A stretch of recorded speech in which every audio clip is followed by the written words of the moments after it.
এমন জীবন তুমি করো হে গঠন, মরণে হাসিবে তুমি, কাঁদিবে ভুবন। হাদিসের মধ্যে আসছে, আল্লাহ রাসূল সাল্লাল্লাহু আলাইহি ওয়াসাল্লাম বলছেন,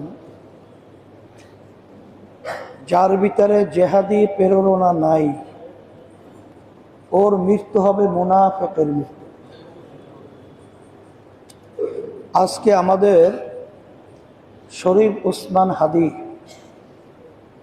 আজকে বাংলাদেশের মধ্যে ইতিহাস রচনা করে গেছেন। আধিপত্যবাদ যারা আমাদের স্বাধীন দেশটাকে বিভিন্ন সময়ে নীল নকশার মাধ্যমে অশান্তি করে সর্বক্ষণ আগুন ধাউ ধাউ করে জ্বালিয়েছে, এই অন্যায় প্রতিবাদে ন্যায়ের পক্ষে আমাদের শরীফ ওসমান হাদি একটা ইতিহাস এবং আমাদের চেতনা। আজকে এই হাদির চেতনার কারণে আমরা লক্ষ্য করেছি সারা বাংলাদেশের ঘরে ঘরে আজকে অনেক হাদি তৈরি হয়ে গেছে। আল্লাহ সেদিক থেকে বিশেষ করে আমরা হাদি আমাদের বরিশালের পাশেই ছেলে, আমাদের সুপরিচিত, ও আলেম ফ্যামিলির ছেলে, ওর আব্বা সহ ভাই সহ বাগিয়া মাদ্রাসার প্রিন্সিপাল বড় ভাই, আমাদের সাথে সাংঘাতিকভাবে তার একটা সম্পর্ক।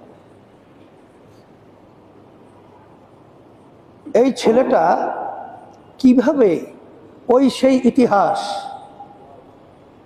যে হাজার বছর শ্রীগালের মতো বেঁচে না থেকে একদিন সিংহের মতো গর্জন দিয়ে তারপর দুনিয়া থেকে বিদায় হওয়া,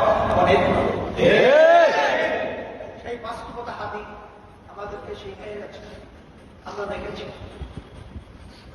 আজকে আমরা অন্তর করে যদি দোয়া করি, হাদিসের মধ্যে আছে সবচেয়ে বড় কৃপণ ওই ব্যক্তি যে দোয়ার ব্যাপারে কারণ হবে। আজকে যদি আমরা তার জন্য অন্তর করে দোয়া করতে পারি, এমন একদিন আসবে কেউই কি থাকবে না, সবাই কিন্তু একদিন গণনা করে যেতে পারে। আমাদের হওয়া দেখে লাভ নাই,